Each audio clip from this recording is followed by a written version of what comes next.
and welcome back to my channel. My name is Elaine Rau and I do product reviews. Today I'm reviewing Wave Loose kitchen materials.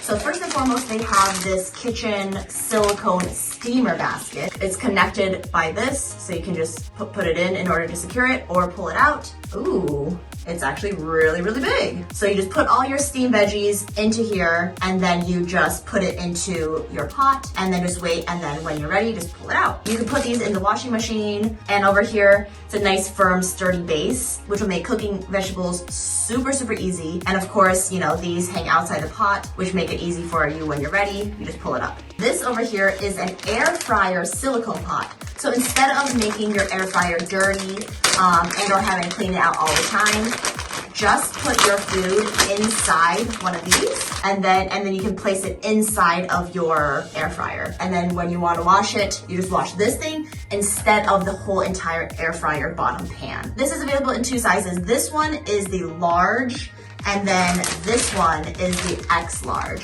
So depending on if you have a 3-quart or a 5.3 quart air fryer, you can select which size that you need. For more product unboxings and reviews, make sure to subscribe, like, comment. Let me know in the comments what you would cook with this. What would you put in this basket to steam? And if you would like to purchase these items, make sure to check out the links below, and I'll see you in the next video. All right, bye.